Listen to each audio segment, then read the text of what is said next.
Buen día, ¿cómo andan? Buen día. Hola, buen día.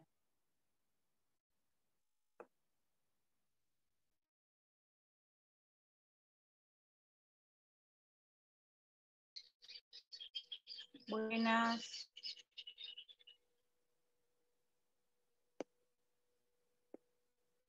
Qué pocas ganas de respirar que tengo hoy, Dios.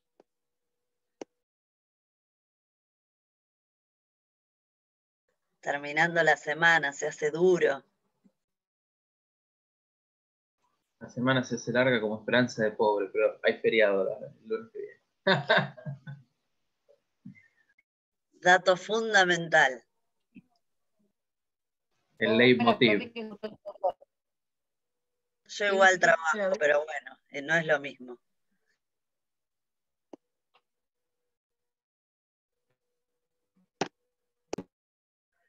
El profe no está, ¿no?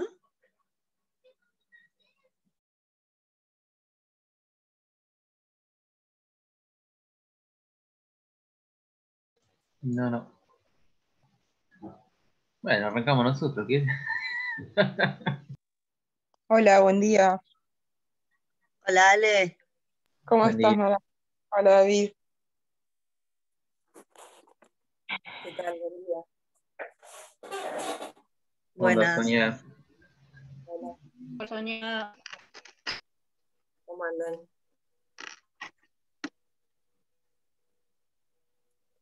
Nina, ¿le pones agua? Déjalo. No me levanté de la cama todavía igual. Hola, buenos días chicos, ¿cómo andan? Ya me escucho. Hola, Adriana. Pensé que era la profe. Pensé que era la profe y me había escuchado y todavía no me levanté de la cama. Está bien, manejate así con la cámara, Ale, y disfruta.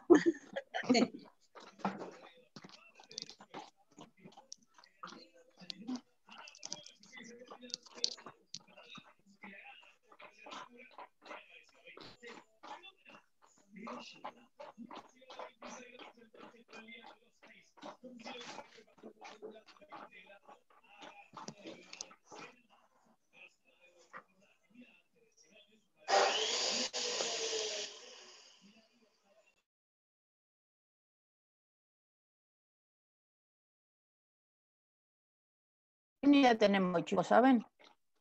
Anoche te conectaste, Cari, y te desconectaste. ¿Qué?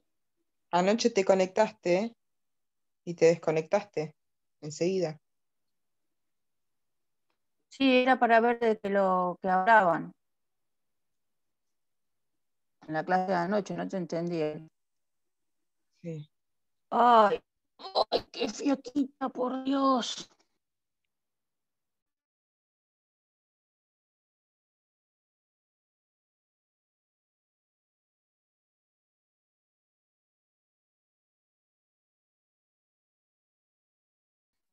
Nos caemos pocos de la cama, somos 14.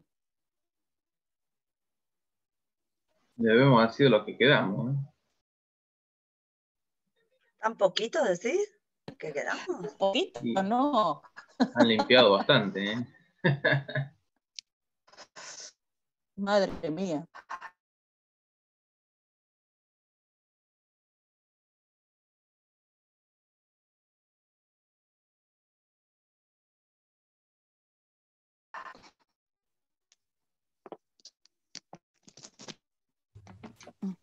Hola, buen día. Buen día. Buen día, profe. Disculpen por hacerlo esperar.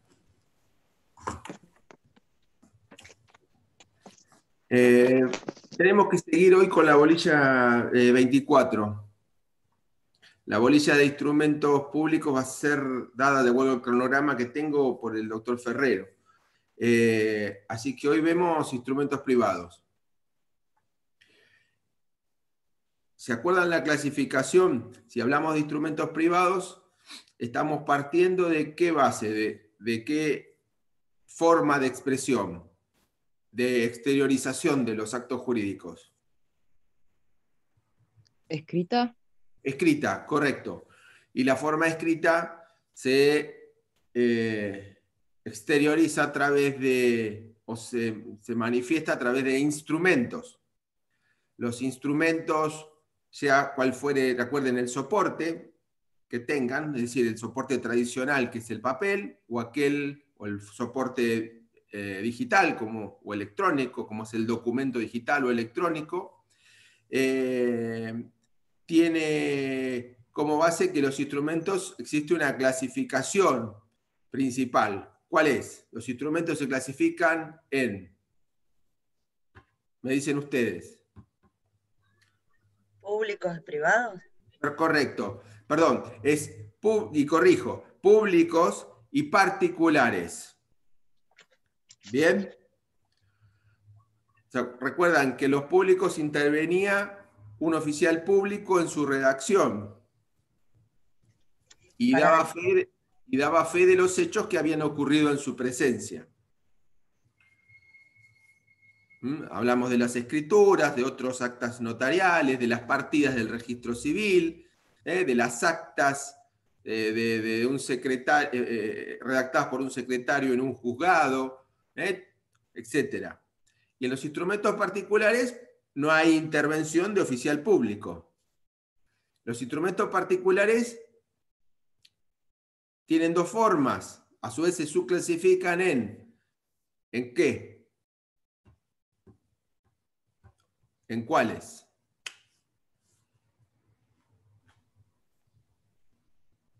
En firmados y no firmados. Correcto, firmados y no firmados. Entonces, si uno tiene un instrumento privado no firmado, perdón, un instrumento particular no firmado, tenemos una expresión escrita, ¿sí? Pero no contiene firma. El soporte, como dijimos, puede ser audiovisual, es amplio la consideración de estos instrumentos. Recordemos que hablamos del ticket que emitía el cajero automático cuando nos daba dinero o cuando hacíamos un depósito. No contienen firma. Los instrumentos particulares que se encuentran firmados se denominan instrumentos privados, que es el tema de hoy. Entonces, en el instrumento privado rige un principio de libertad en la forma en que se redacta. Como ya les dije, obviamente no hay intervención de oficial público. Lo que sí es relevante y esencial es la firma.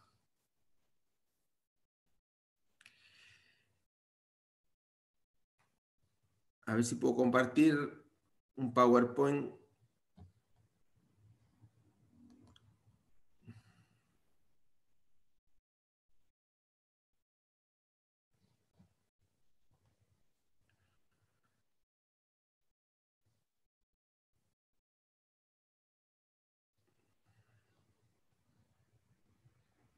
El anfitrión inhabilitó la función de compartir las pantallas de los participantes.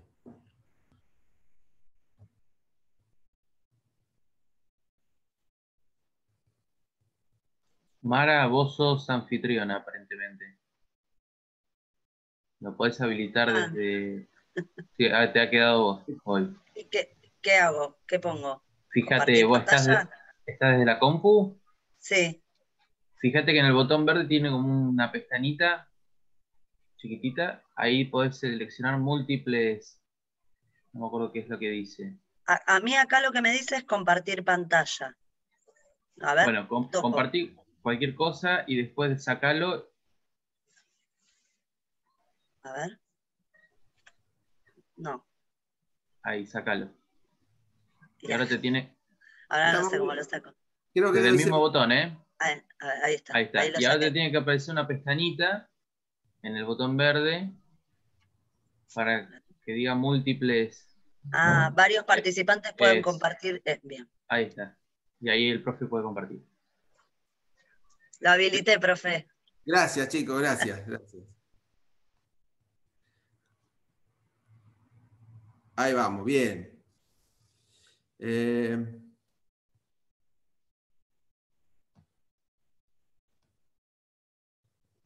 No sé si lo están viendo.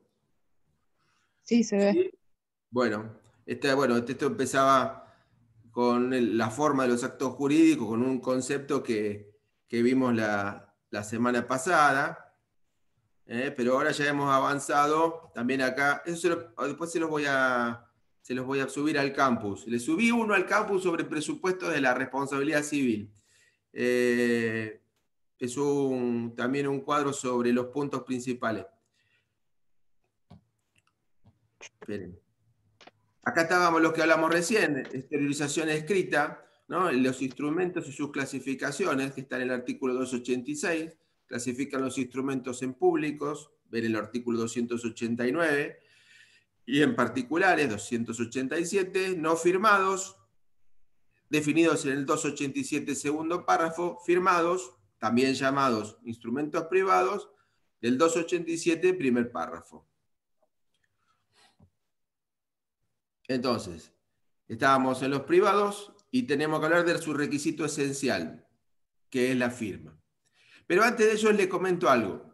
Existe una libertad muy amplia en materia de redacción de los instrumentos privados. No necesitamos hacerlo en un tiempo hábil, en un día hábil, ni tampoco en una hora hábil,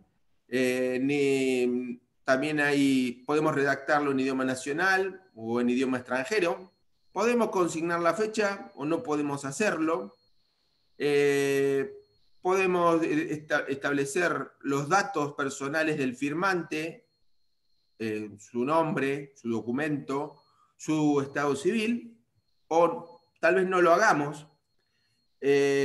Eso no afecta la validez del instrumento privado. Si es conveniente, ¿sí? Sí se sugiere como conveniente. Si ustedes redactan un instrumento privado, es conveniente consignar de manera más completa todos estos actos. El lugar donde lo estoy haciendo, la fecha. No es obligatorio ni si me falta va a enervar la validez. Pero sí es conveniente dar a conocer el lugar, la fecha, los datos personales de los firmantes, etcétera. Lo que sí es esencial, y eso hacia la validez del instrumento, y mejor, inclusive hasta la existencia del mismo como tal, es la firma. La firma, le paso a la pantalla siguiente, es este modo habitual en que una persona hace suya una manifestación de voluntad mediante la designación de su nombre, lo hace de manera completa o incompleta, o a través de un signo gráfico. Está definida en el 288.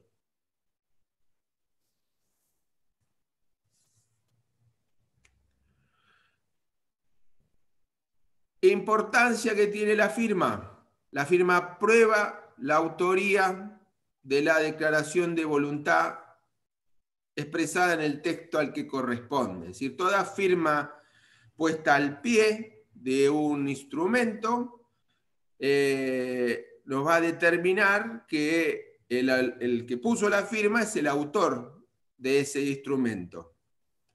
¿Mm?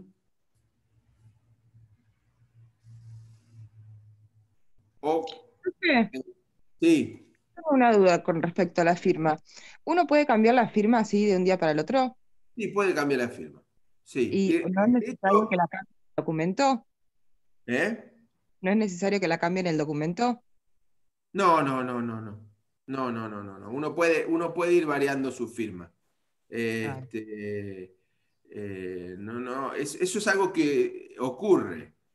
Después, cuando tengamos que actualizar el documento, tendremos que nos toque, porque ha perdido vigencia, tendremos que consignar la nueva, pero uno va variando, de hecho, la firma. Es más, cuando nos vemos obligados a firmar muchas cosas, lo que ocurre es que uno la simplifica.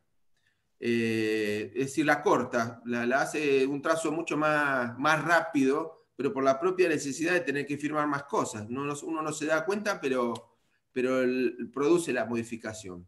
Eso generaba como algo de como que era inseguro, porque me ha pasado tener que firmar muchos papeles y encima yo elegí una firma re larga y digo, no, claro, en ese momento no pregunté si podía achicar la firma, porque pensé que tenía que ser igual a la del documento. No. En realidad, a veces algún trazo uno generalmente mantiene, uno no la cambia totalmente. Sobre lo del documento es importante porque alguien lo verifica. Si alguna vez tenemos que certificar firma, alguien mira su documento, te identifica por el documento, por tu rostro, y de ahí surgen tus datos identificatorios, y también mira la firma que está ahí estampada para terminar la correlación y la certificación, pero tampoco, es decir, no es impedimento que uno la haya variado, porque eso muchas veces a veces uno lo hace voluntariamente y otras veces naturalmente ocurre. Nos pasa en los empleos de banco, cuántas veces te dice, mire, trate de hacerla como la hizo antes porque... Claro, me pasó una vez que fui a buscar una tarjeta, no sé si era de crédito, de débito, no me acuerdo, pero me dijeron que tenía que hacer la firma igual a la del documento. Y ahí como que me quedó que cualquier documento que firmaba tenía que poner la misma firma del documento. No, por ahí para el que tenía que en ese momento verificar su identidad, le parecía complicado y por eso le pidió que hiciera esa firma. Lo que en realidad correspondería es volver a registrarla. Si usted la ha variado, y hacer un nuevo registro para que ellos tomen nota de cómo está firmando usted. Pero la variación es un hecho normal, es habitual. Hay tres tipos de firma. La firma tradicional es la firma manuscrita o hológrafa, ¿no? La que conocemos habitualmente, la que se estampa con una lapicera, un bolígrafo, en un soporte papel. Está escrita por la mano de su autor, por eso lo de hológrafa o manuscrita. Es el nombre, ¿sí?, escrito de una manera, decía Vélez en una nota en el artículo 369 de su código, es el nombre escrito de una manera particular, según el modo habitual de la persona en los diversos actos sometidos a esta misma formalidad. Pero también, luego de la sanción de la ley 25.506,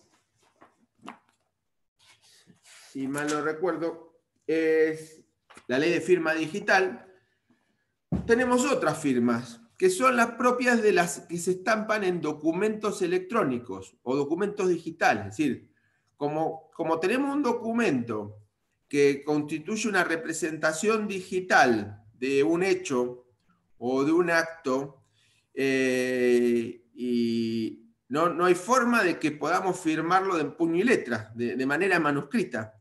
Entonces, el reconocimiento del documento electrónico o documento digital nos lleva de la mano a tener que firmarlos de manera digital o eventualmente de manera electrónica.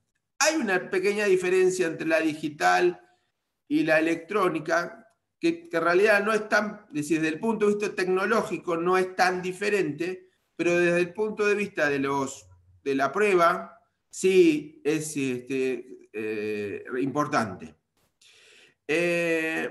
Entonces, la que reemplaza a la firma manuscrita u hológrafa es la firma digital, ¿sí? Es un procedimiento matemático que está aplicado a un documento digital y ¿qué requiere? Requiere de dos elementos, una clave privada y una clave pública. Es decir, hay una información que está confiada exclusivamente al firmante de manera digital, la clave privada. Con la clave privada, la persona, ¿qué hace? Cierra, lo crea, lo cierra al documento y lo encripta. Por otro lado, hay una clave pública de esa misma persona, que es la que permite que el destinatario lo pueda abrir. Lo puede abrir, verificar de esa manera que pertenece a esta persona, al que figura como autor del documento, y también verificar que el mismo no ha sido alterado, es decir, que no tiene modificaciones ni supresiones, ni incorporaciones. ¿Sí? Algo que sí nos puede pasar en un instrumento privado, que alguien nos incorpore algo que nosotros no quisimos, por ejemplo, entre la última línea del papel y la firma, no puede ocurrir nunca en un instrumento privado digital, firmado digitalmente, ¿sí? Porque al encriptarlo, estoy impidiendo alterar de manera alguna su contenido. ¿Qué disposiciones existen al respecto?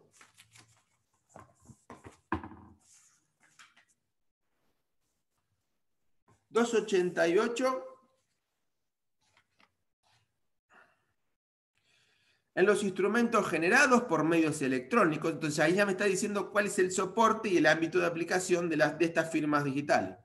Son instrumentos generados por medios electrónicos. El requisito de la firma de una persona queda satisfecho si se utiliza una firma digital, ¿sí? Que asegure indubitablemente la autoría y la integridad del documento.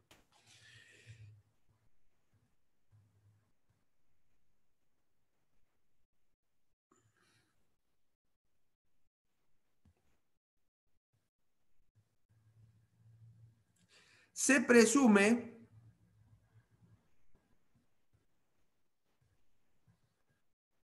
que la firma digital, ¿sí?, pertenece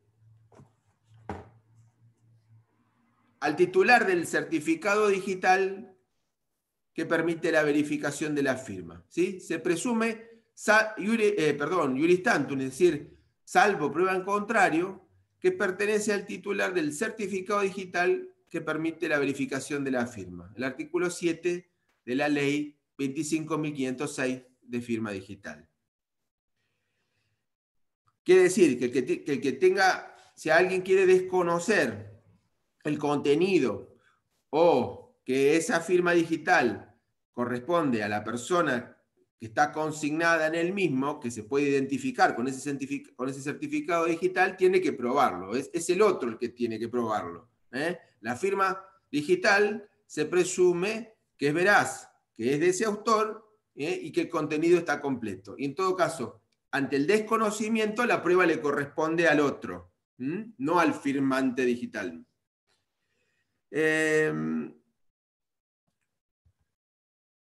Es interesante ver que la ley, el 24, había actos que en la redacción originaria de la ley de firma digital no se podían utilizar, formalizar por documentos electrónicos, ni tampoco, obviamente, sean firmados digitalmente. Se excluía a las disposiciones por causa de muerte, por ejemplo, el testamento, a los actos de derecho de familia, como ser el reconocimiento de un hijo, como ser el matrimonio, a los actos personalísimos en general, ¿sí? Como podría ser la donación de órganos, y aquellos que fueran incompatibles, ¿sí? Y ahí no los enumeraba, sino que quedaba la interpretación del que tuviera que hacer la aplicación, que en última instancia es el juez. O como consecuencia de disposiciones legales.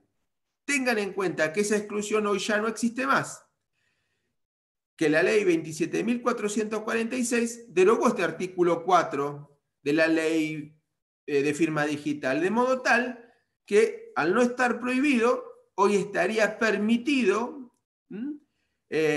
porque no existe impedimento legal alguno, para poder formalizar una disposición por causa de muerte, o un acto jurídico de familia, o un acto personalísimo en general, porque bueno, como no existe la prohibición, queda dentro del ámbito de permisión. ¿Bien?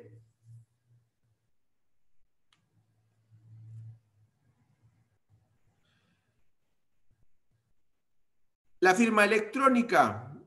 La firma electrónica se define como un conjunto de datos electrónicos integrados, ligados o asociados con otros datos electrónicos, que utiliza el signatario del documento electrónico, por supuesto, para identificarse. Pero carece de algunos de los requisitos legales para ser considerado firma digital. Generalmente lo que falta es la licencia que otorgue la autoridad certificante. La autoridad certificante máxima está en el ámbito del Ministerio de Modernización. No sé hoy cómo se llama, o Secretaría de Modernización. Hay una que depende de la jefatura de gabinete.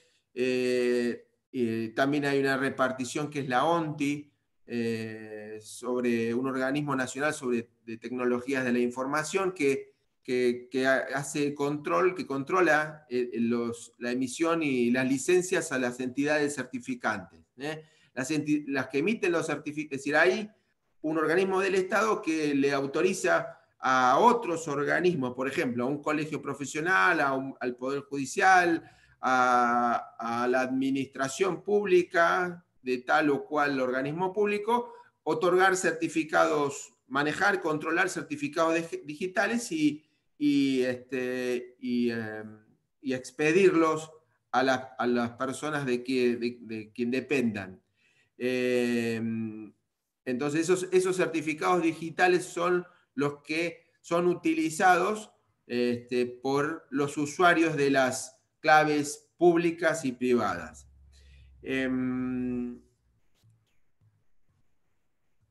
Ejemplos de firmas electrónicas: la digitalización de firmas hológrafas, los sistemas de datos biométricos y cualquier otro que permita la identificación de personas. En realidad es un espectro bastante amplio. Si se desconoce la firma electrónica, corresponde a quien la invoca acreditar su validez. Acá se invierte la prueba. El que firma a través de la firma electrónica, si es desconocida la misma, es él el que tiene que salir a probar, ¿no?, que a él le corresponde, que es válida, y no a la otra parte. Se dan cuenta que se encuentra en mejor posición el que tiene una firma digital que aquel que solamente posee una firma electrónica. Bueno, esto es todo lo que les quiero decir sobre firma.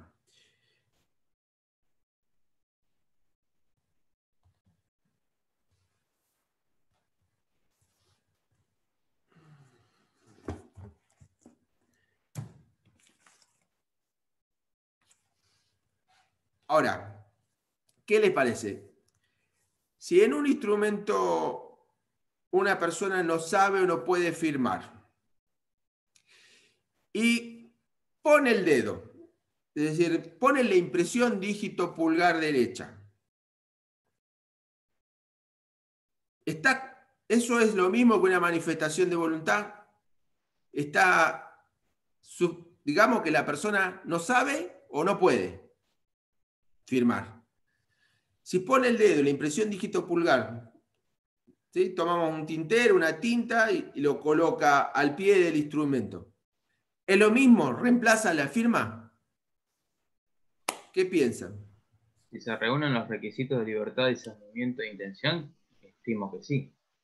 Si la persona es consciente de lo que está haciendo, creo que es válido. Ajá. Y ahí usted da un detalle, porque dice la persona es consciente de lo que está haciendo, que no es un tema menor. ¿Por qué? Porque se imagina que el dedo se lo puedo tomar a una persona que está dormida, ¿sí? Una persona que está dormida o está inconsciente, puedo utilizar un tintero, le mojo el dedo y lo pongo en el instrumento. Digamos, inclusive en un caso extremo, digamos que está muerta. Y también puedo, con una persona muerta, también puedo tomar la impresión digital y colocarla al final de un instrumento. ¿Bien? Esto genera un cierto cuidado que hay que tomar sobre esto. Hubo toda una discusión doctrinaria, inclusive hay una disposición en el artículo 59 de la Ley de Contrato de Trabajo que admite la posibilidad de que, es decir, todo documento que firme el trabajador tiene que, obviamente, todo documento laboral tiene que ser firmado por el trabajador, ¿no? Que a él le incumbe. Pero si no sabe o no puede, se admite la posibilidad de colocar la impresión digital. Sin embargo, no siempre tiene la posibilidad de desconocer el contenido por esas circunstancias que yo le estaba mencionando, de que a veces no se hace conscientemente. ¿Qué vi el otro día? Uno ve a veces situaciones como las que les mencioné, ¿no? En una película estaba dormido, iban en un avión, marido y mujer, y la mujer en ese momento lo que hace es tomar el celular de su marido y como está dormido le coloca el dedo y le abre el celular. Y se sorprende por todo el contenido que tenía el celular.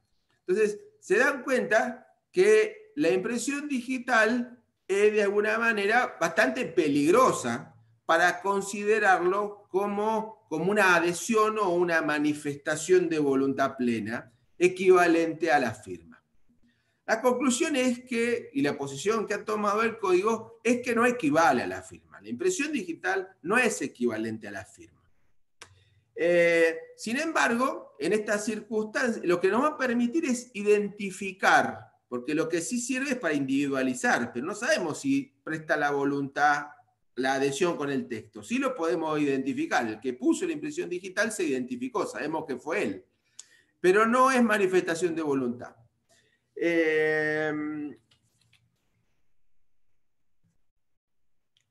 Sin embargo, puede servir como principio de prueba por escrito. Artículo 1020. La impresión digital en un instrumento.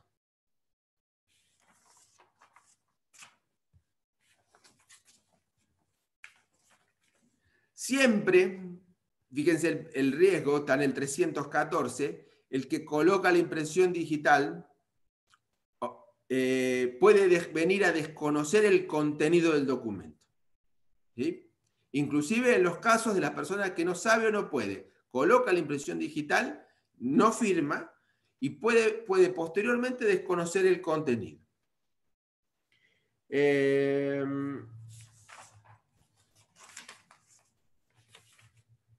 Esperen que se los leo.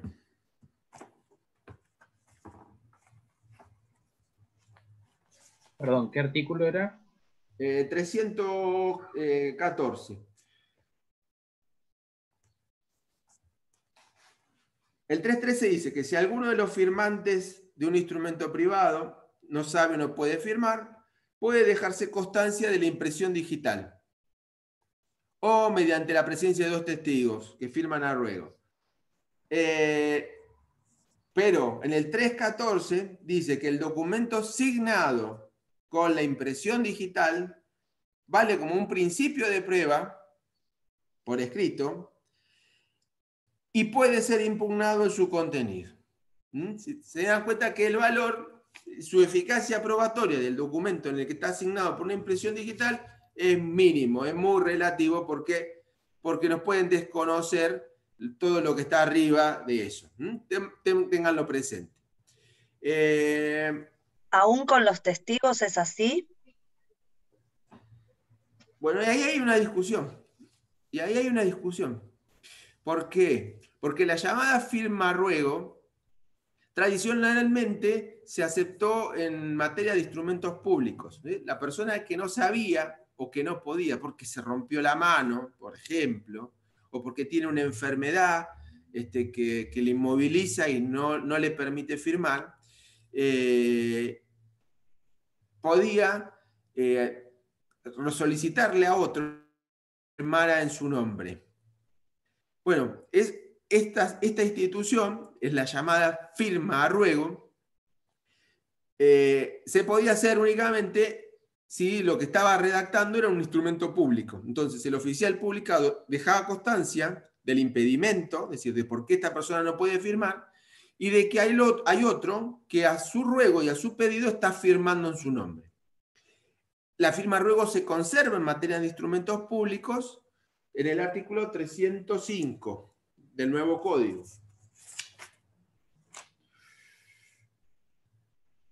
(305 inciso F). Debe hacerse constar la manifestación sobre la causa del impedimento, es decir, ¿cuál es el impedimento? La causa es la enfermedad, etcétera, etcétera. Y la impresión digital del otorgante, ¿sí? Se consigna conjuntamente, porque se lo identifica, se lo individualiza, se consigna la causa del impedimento y viene otro y firma a su ruego. Pareciera de que también ha sido admitida ahora en materia de instrumentos privados. Pero no tenemos una redacción muy clara. ¿Por qué? Porque dice, puede dejarse constancia de la impresión digital, 313, en materia de instrumentos privados, dice, si el que no sabe no puede firmar, puede dejarse constancia de la impresión digital o mediante la presencia de 2 testigos que deben suscribir también el instrumento. Es decir, que pareciera que hay 2 opciones. Pongo el dedo, dejo la impresión dígito pulgar o recurro a 2 testigos que puedan firmar en mi nombre. Pero si vamos solamente por la impresión digital, sabemos que tenemos un problema porque nos van a desconocer el contenido.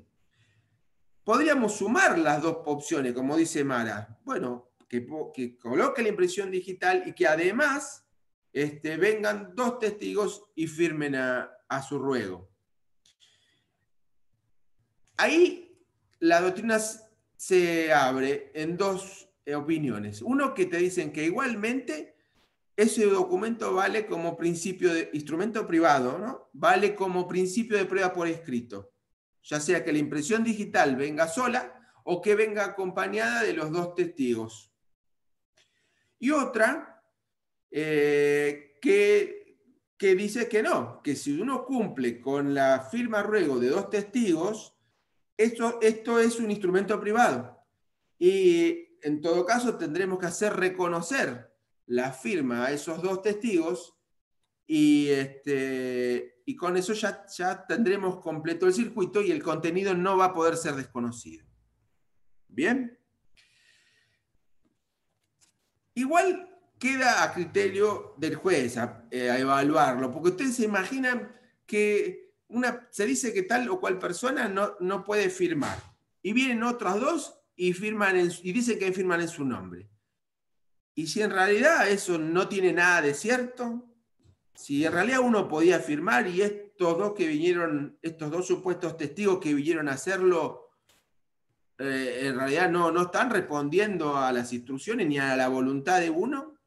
Claro, Entonces, por ahí se juega la cuestión de la libertad también, ¿no? Va de todo, del discernimiento. Se juegan esas cuestiones que tiene que haber para la manifestación de la voluntad, ¿no?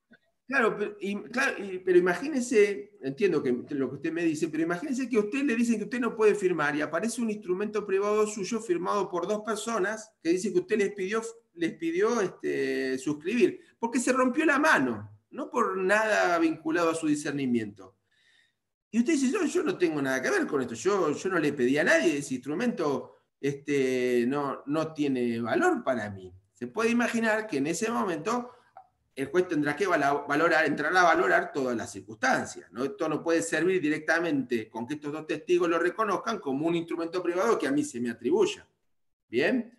En eso hay que valorar de acuerdo a las reglas del 319, ¿sí? El valor probatorio de los instrumentos particulares, recuerden que los particulares son firmados o no firmados, debe ser apreciado por el juez, ponderando, entre otras pautas, la congruencia entre lo que sucedió y lo que se narró. Es decir, que es real lo que están diciendo. Por ejemplo, que es real que dice que existe un impedimento o que no. Entonces, es una cuestión de prueba de los hechos. La precisión y claridad técnica del texto. los usos y prácticas del tráfico, las relaciones precedentes, etc. Bien, yo me inclino más a pensar de que la firma ruego en materia de instrumentos privados, pero es una opinión personal, se acerca siempre a un principio de prueba por escrito, ¿sí? ¿Por qué? Porque nos está faltando el elemento esencial que es la firma. Estamos tratando de buscarle la vuelta para darle una solución, pero el elemento nos falta. Entonces siempre estamos en la posibilidad de que la persona desconozca su contenido. Pero es una opinión puramente personal. Fíjense que hay dos posiciones sobre lo que es la firma ruego en instrumentos privados, la interpretación del artículo 313. Rivera, vean, si quieren miren a Rivera y miren a Lorenzetti en su código comentado y le van a decir cosas distintas sobre este artículo. Tal vez porque no está del todo bien redactado, no resulta claro. Y eso abre a interpretaciones diversas. Documentos firmados en blanco. Cuando un instrumento es firmado en blanco, generalmente el instrumento no se firma en blanco. ¿Qué es lo que uno hace? Tiene un texto y bajo el texto estampa la firma. Ahora, en el instrumento firmado en blanco, el procedimiento es inverso. Esperen que dejo de compartir, así los veo.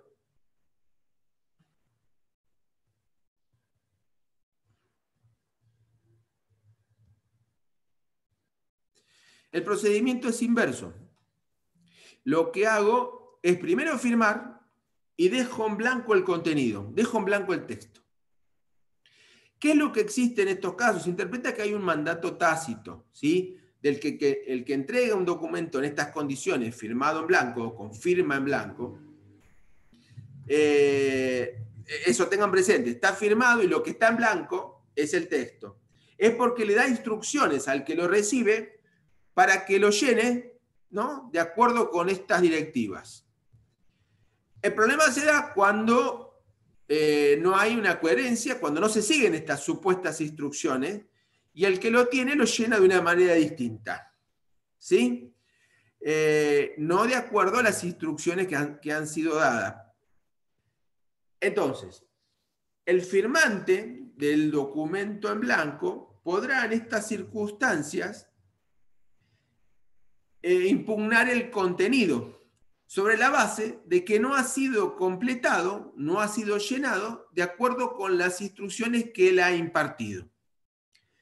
Sin embargo, este documento en blanco y la forma en que se ha llenado no puede ser oponible a los terceros de buena fe, ¿sí? Los terceros que han adquirido derechos en virtud del instrumento completo.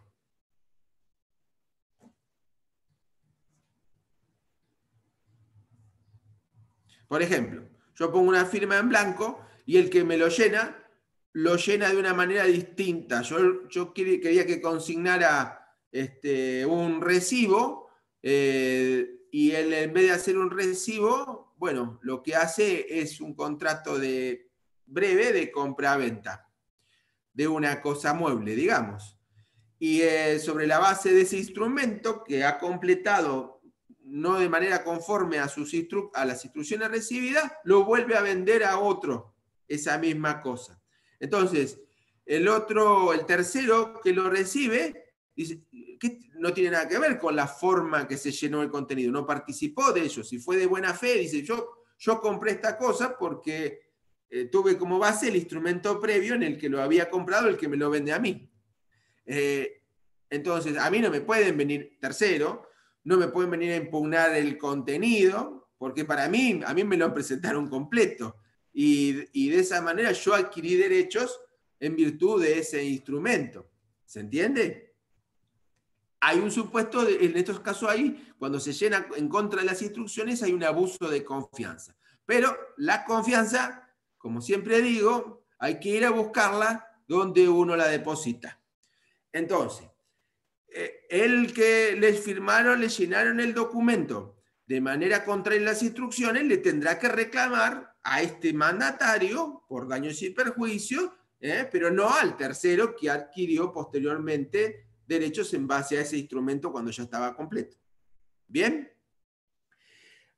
Eso está en 315. La otra situación que es distinta, que es cuando el documento firmado en blanco, el instrumento firmado en blanco es sustraído. Es decir, le es sustraído a aquella persona que lo guardaba. Entonces, ahí cambia la cuestión. Y esas circunstancias, bueno, van a poder probarse por cualquier medio, es decir, son varias circunstancias que hay que probar que se firmó en blanco, hay que probar de que, bueno, que quedó en guarda de otra persona, y hay que probar que él mismo ha sido robado o hurtado. Las dos posibilidades de sustracción, es decir, con violencia en las personas o en la cosa, o sin violencia. En tal caso, ahí se invierte la prueba, ¿sí? Y se dice que el contenido de ese documento sustraído, que fue firmado en blanco, no puede oponerse al firmante, ¿sí? Acá es la consecuencia de un hecho delictivo. Entonces, la base es que el contenido de ese instrumento que ha sido robado o hurtado, que estaba firmado en blanco, no puede oponerse lo que se llenó su texto al que lo firmó en blanco. ¿Bien?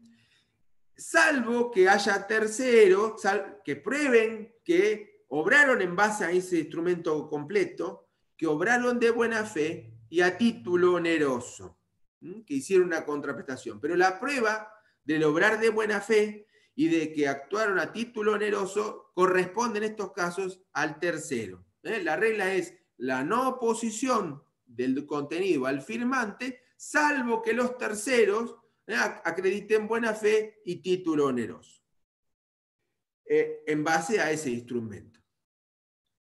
¿Bien?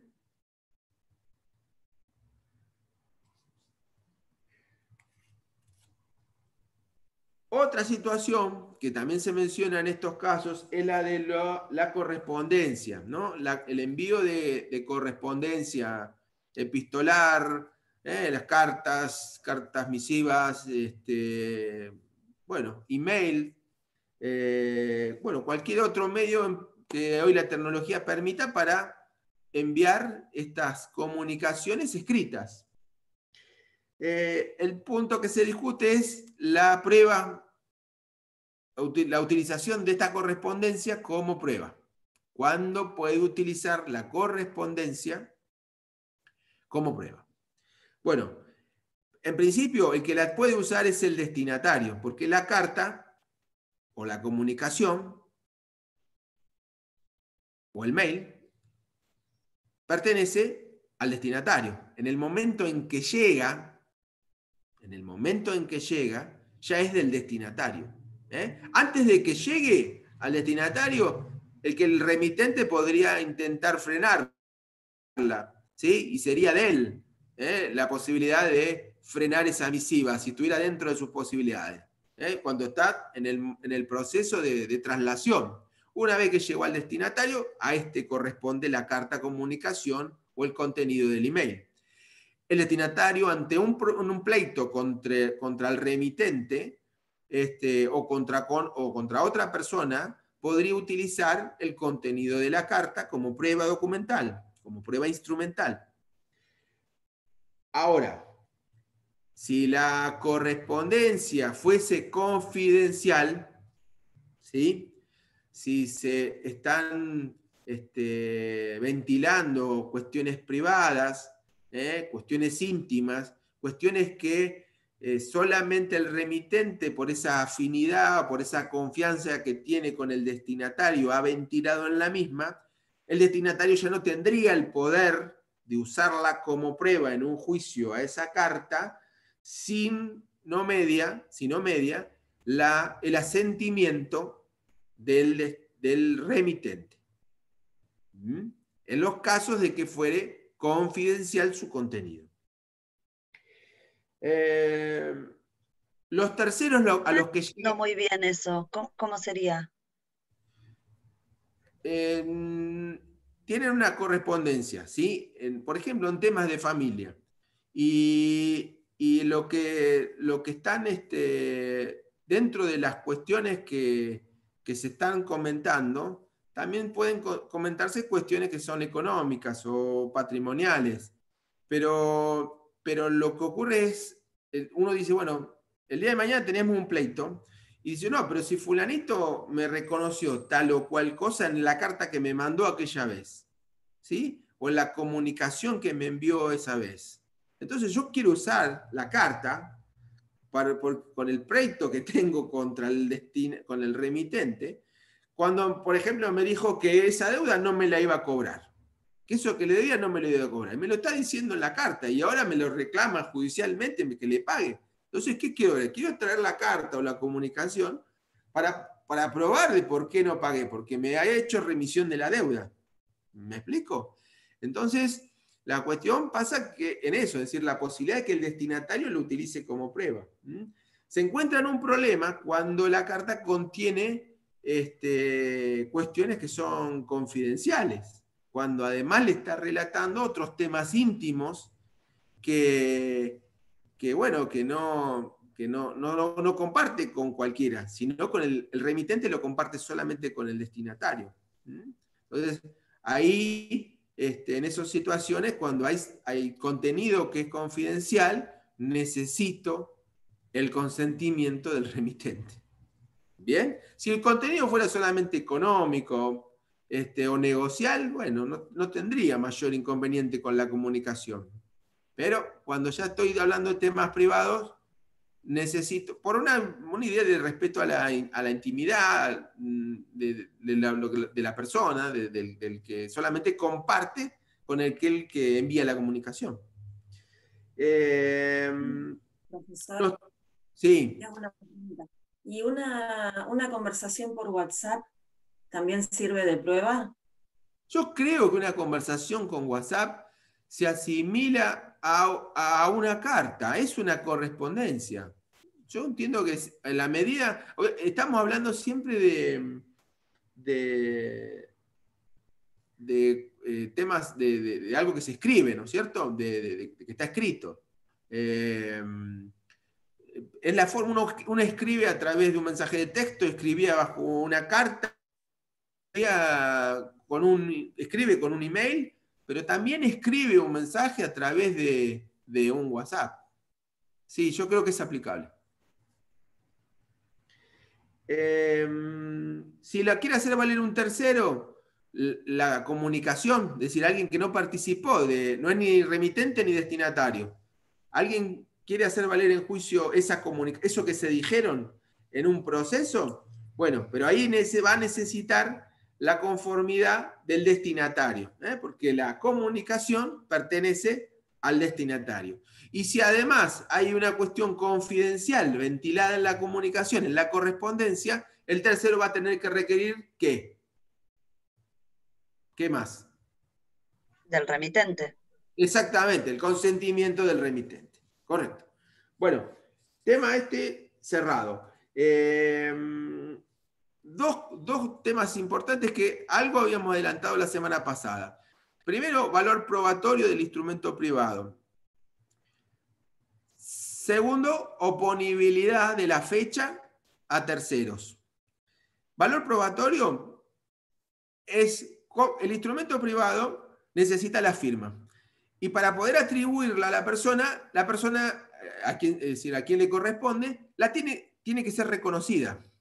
El reconocimiento de la firma se produce de dos maneras. Primero, de manera voluntaria o espontánea. Alguien viene, dice, sí, esta firma es mía, inclusive puede ser citado a reconocerla en una audiencia y voluntariamente manifiesta su adhesión y su conformidad porque se la atribuye como propia.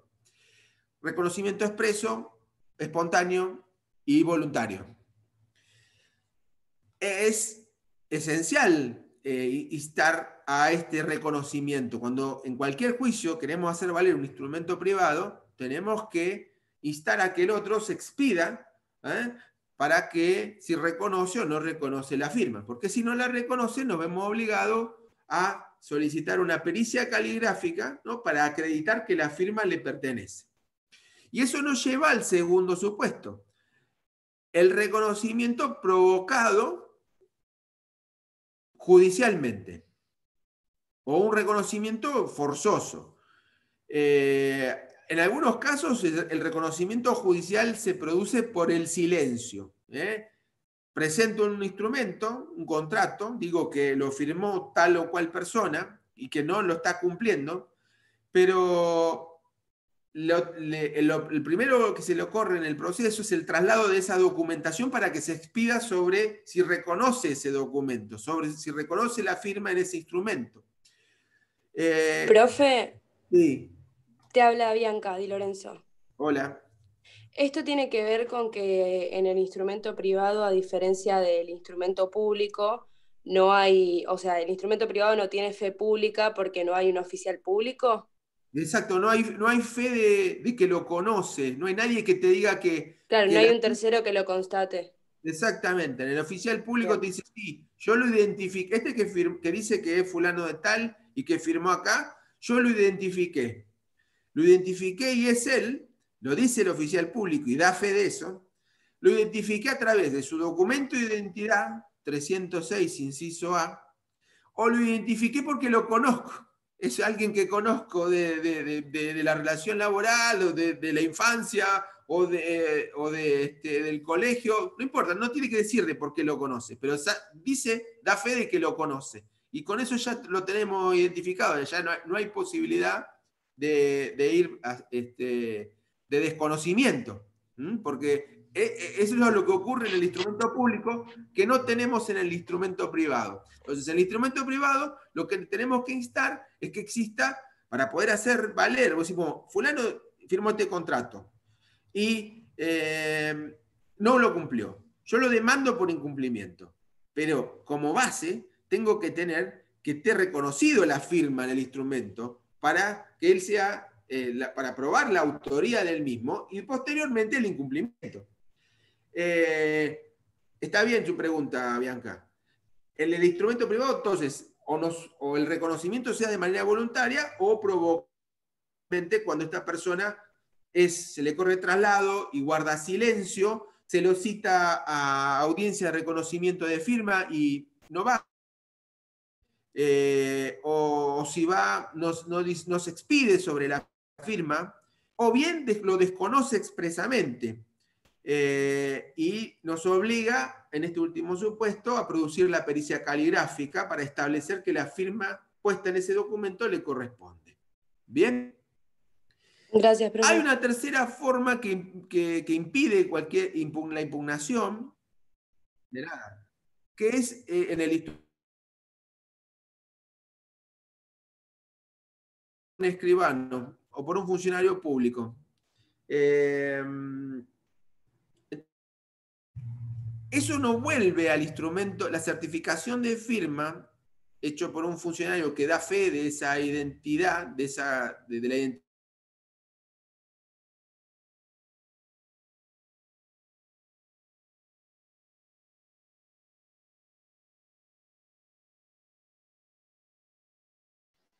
¿Se tildó? Sí, yo no escucho nada. Yo tampoco.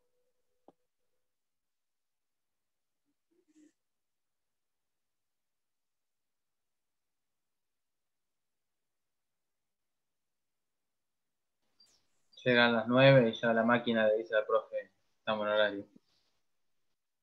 Tiene apagado el Se nos fue. micrófono, profe. Y bueno, y no sé si me escuchan. Ahora sí, pero Ahora sí. repite el último ejemplo que no escuchamos, por favor.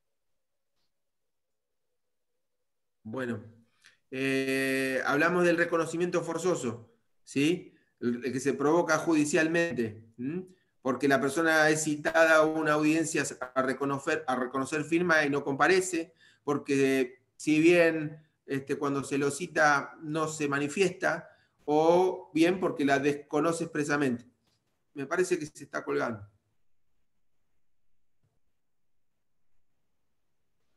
Ahí lo escuchamos al último. ¿No escucharon, no? Sí, ahí sí. ¿Sí? A ver, denme un segundito. Denme un momentito.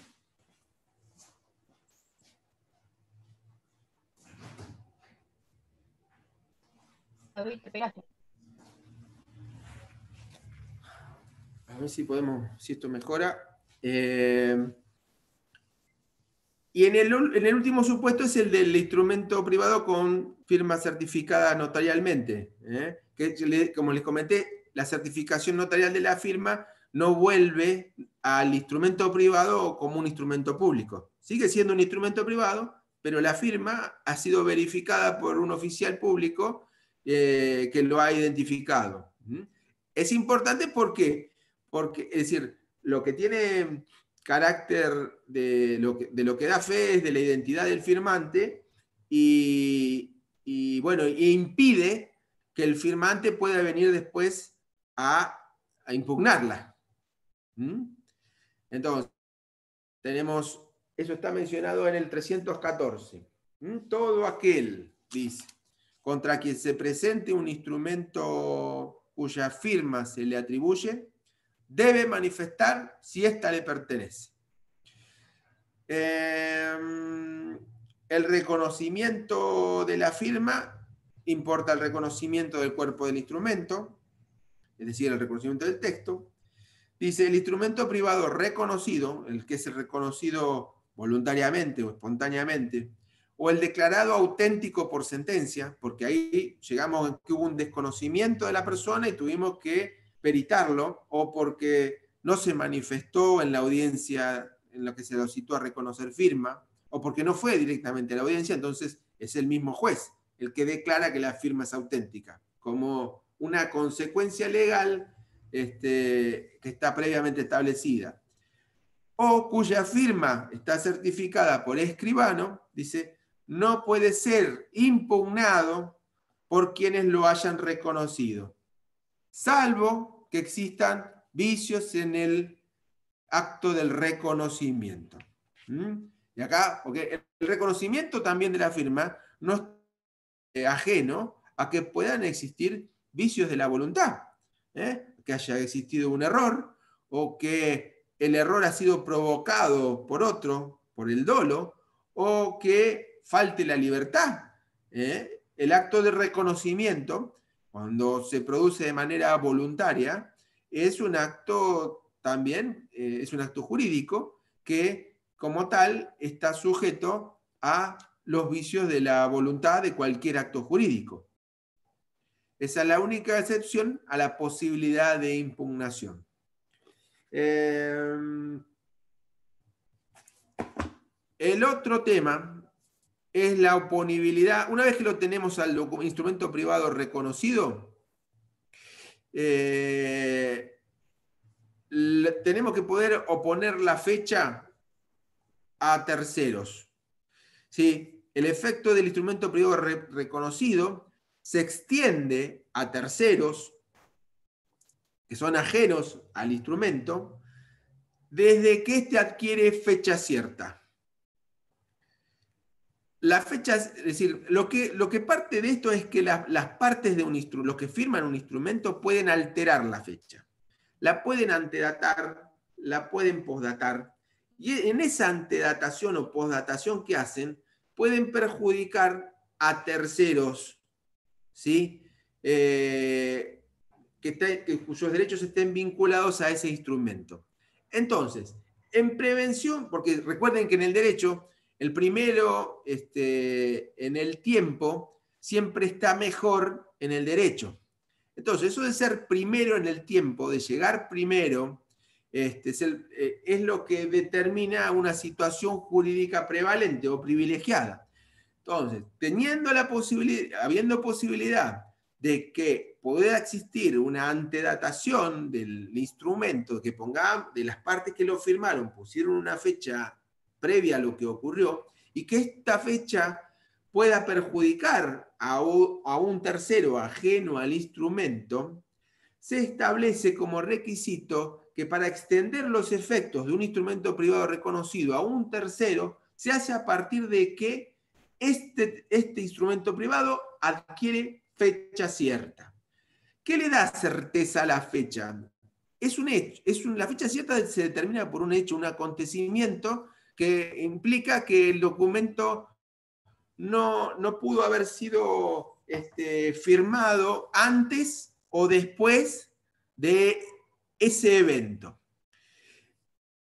Por ejemplo, si nosotros tenemos en un instrumento, una de las partes se muere, es lógico que si una vez que lo tenemos reconocido, que la firma corresponde al fallecido, lo que tenemos bien en claro es que nunca se pudo haber firmado después de su muerte. Es decir, que la fecha de su fallecimiento es fecha cierta del documento, ¿sí? Porque si se firmó, tiene que haber sido antes que se murió, ¿sí? O antes, por ejemplo, de que estuviera impedido de firmar, antes de que el sujeto hubiese padecido una enfermedad que le impidió firmar de manera hológrafa. Entonces sabemos que ese hecho determinante es lo que le dio al documento la posibilidad de adquirir una fecha cierta frente a los terceros. La fecha cierta también se produce por la certificación de la firma, notarial de la firma.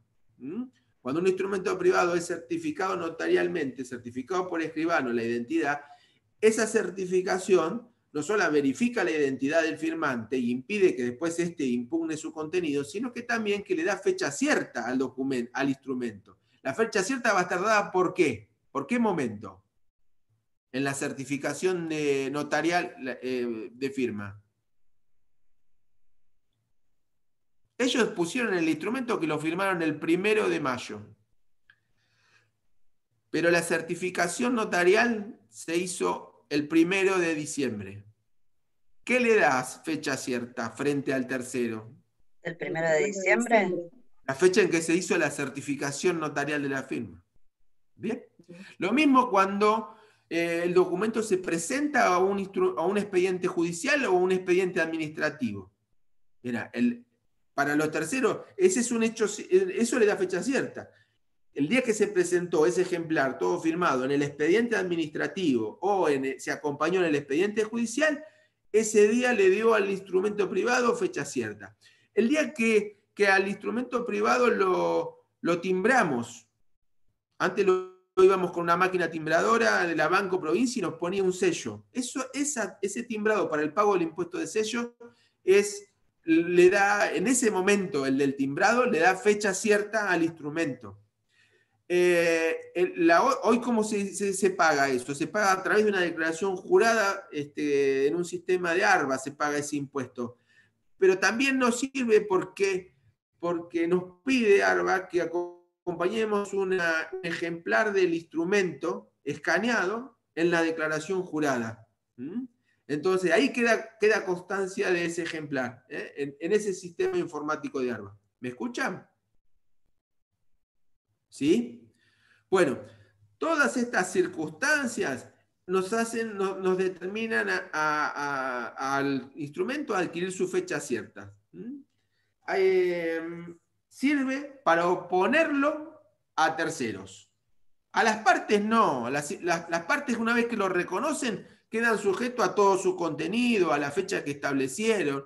Una vez que se produce el reconocimiento entre las partes, el instrumento tiene pleno valor en todos sus aspectos. Pero con los terceros tienen que sumar un elemento más, que es la fecha cierta, para poder oponerlo a un tercero. Les doy el artículo 317. La eficacia probatoria de los instrumentos privados reconocidos se extiende a los terceros desde su fecha cierta. Adquieren fecha cierta el día en que acontece un hecho, ¿sí? La muerte, el timbrado, la certificación notarial de la firma, del que resulta como consecuencia ineludible que el documento ya estaba firmado o no pudo ser firmado después.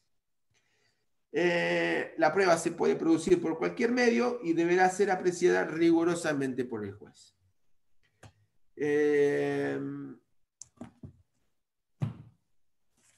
Una última cuestión, que es, sí tengan siempre en cuenta es la autonomía que existe entre todos los instrumentos y el acto que ha sido instrumentado. ¿Sí? El instrumento puede tener, ya sea público o privado, puede tener causales. Este es un tema más general. Están en la última parte de 22, que el otro día no lo dijimos, pero es importante. Es decir, el instrumento puede tener causales que generan su nulidad, pero a veces son nulidades que son propias del instrumento y no necesariamente se extienden al acto que ha sido instrumentado. El instrumento puede requerir determinado, para formar un instrumento público, se requieren determinados requisitos. Sin embargo, si faltan esos requisitos, es incompetente en el oficial público, o se autorizó a un instrumento en el cual hay familiares, parientes del oficial público, bueno, faltan algunos elementos esenciales en el instrumento público que determinen, por ejemplo, la fecha o el lugar en que se realiza. Bueno, eso puede determinar la nulidad del instrumento público, pero no significa que esto se extienda al acto, ¿sí? Al acto que fue instrumentado. Tal vez, por ejemplo, si lo que quisimos instrumentar fue una compraventa y lo hicimos por escritura pública, la escritura puede tener una causal que anula al instrumento, ¿sí? Que anula la escritura, pero no anula necesariamente a la compraventa, al acto que fue instrumentado. Porque hay una independencia entre el concepto de instrumento y el concepto de acto, o autonomía, mejor dicho, y del acto instrumentado. Por otra parte, la compraventa podría estar viciada. ¿Por qué? Por vicio de lesión, o por vicio de simulación, o por vicio de la voluntad. Y sin embargo, se dan cuenta que eso anularía la compraventa, el acto. Pero esa nulidad no necesariamente es nulidad del instrumento. El instrumento en sí es válido, pero el acto instrumentado es nulo. ¿Bien? Concurren causas de nulidad distintas entre lo que es el acto instrumentado y de lo que corresponde al instrumento. Inclusive, si uno tiene un instrumento público que es nulo por alguna causa, si el instrumento público contiene la firma de las partes, tiene la posibilidad de valer como instrumento privado. Eso está contenido en el 294. Es decir, que el acto instrumentado podamos hacerlo valer como instrumento privado, como formalizado por instrumento privado. Después tendremos que otorgar la escritura si corresponde, bien, pero le vamos a dar validez al acto en sí. Defectos de forma, 294. Instrumentos públicos. Dice, carece de validez el instrumento público que tenga enmiendas, agregados, borraduras, entre líneas y alteraciones en partes esenciales. Si no están firmadas, salvadas antes de las firmas requeridas.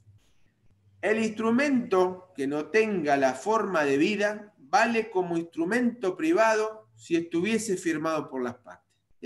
Fíjense que hay una posibilidad de conversión de un instrumento público en privado si está firmado y de siempre mantener la validez del acto instrumentado. ¿En qué casos le parece que la nulidad del instrumento se refleja y produce la nulidad del acto instrumentado?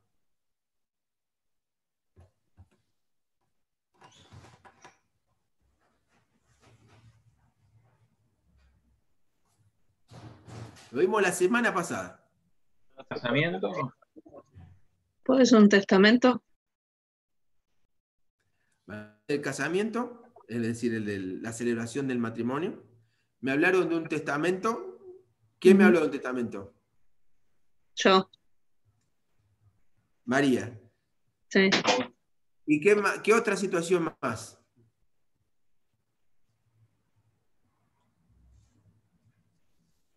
No me dijeron ninguna otra.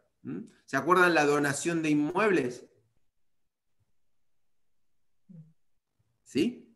¿Por qué principio aplica ahí? Para que la nulidad del instrumento nos lleve a la nulidad del acto. ¿El acto es un acto de qué tipo? ¿Bajo qué forma se tiene que realizar el testamento, el matrimonio o la donación de inmuebles?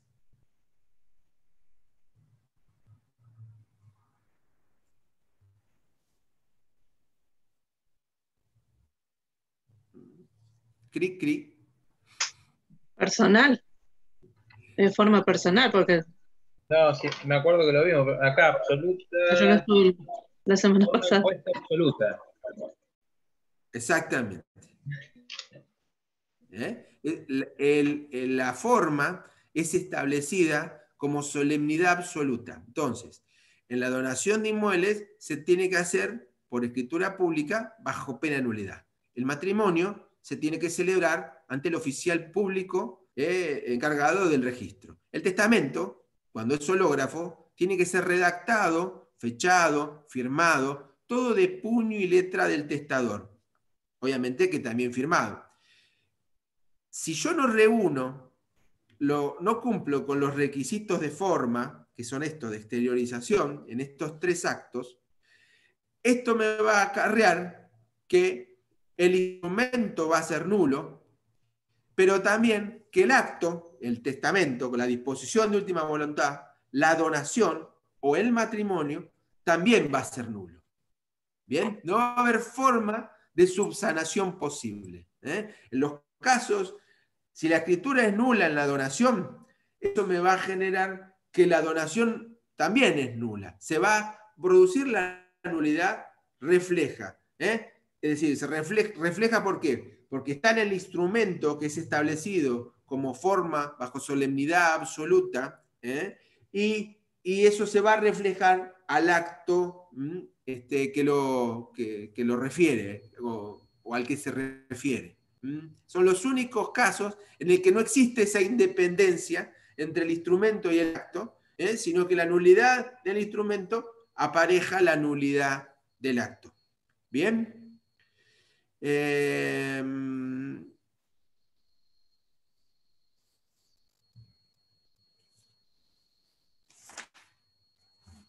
Nada más tengo para decirles.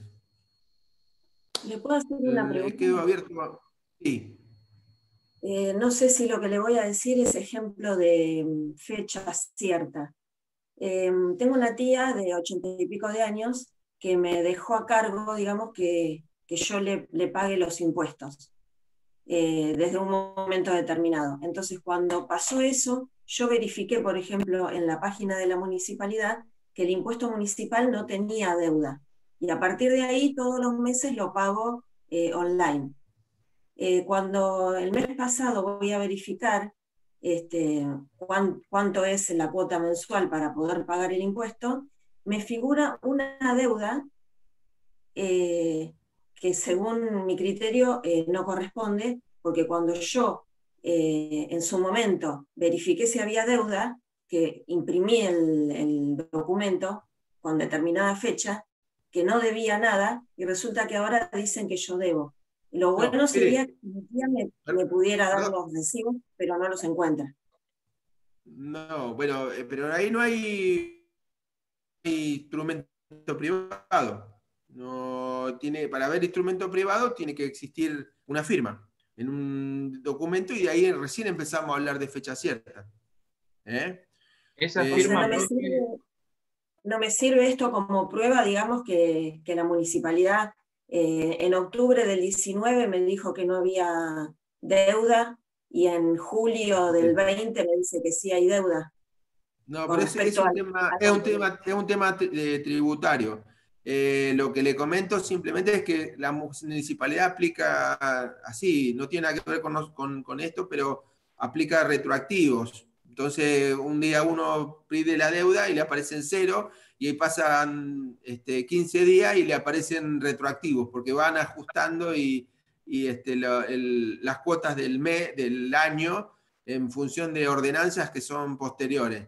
Hay una aplicación, ahí lo que hay es una aplicativa de las disposiciones, ¿no? que decir, no se aplican hacia al futuro, sino que comprende a periodos anteriores. Y por eso, cuando en algún momento nos aparece como que está en cero, después no nos explicamos cuando pasaron 10 días y uno sigue pagando todo y aparece como deudor. Pero inclusive cuando a veces se presentan a liberar certificados, y ellos firman esos instrumentos de liberación de manera personal o ahora de manera digital, porque esos documentos de liberación de deuda son digitales en la actualidad.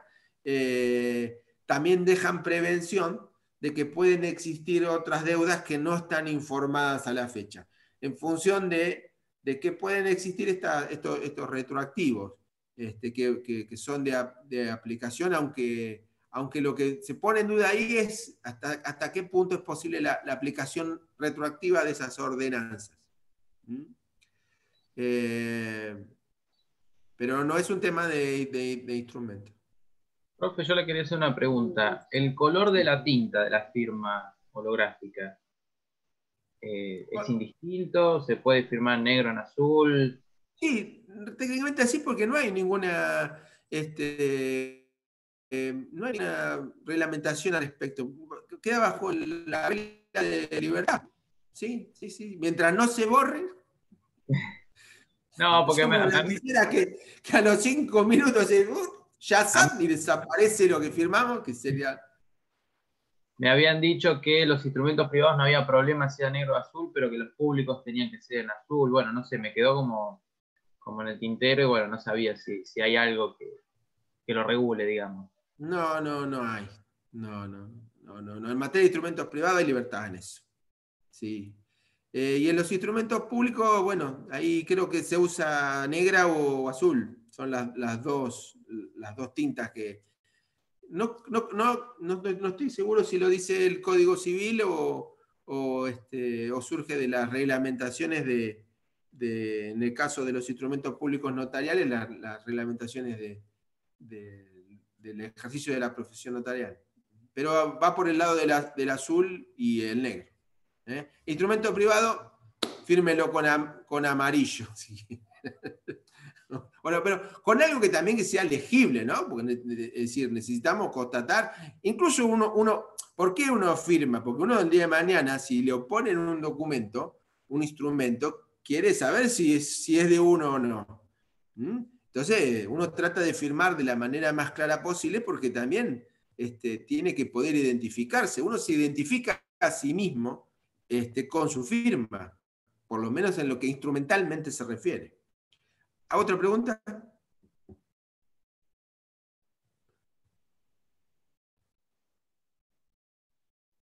Bueno, si les parece bien, cierro el Zoom, o lo cierra Mara. Yo salgo. Nos vemos.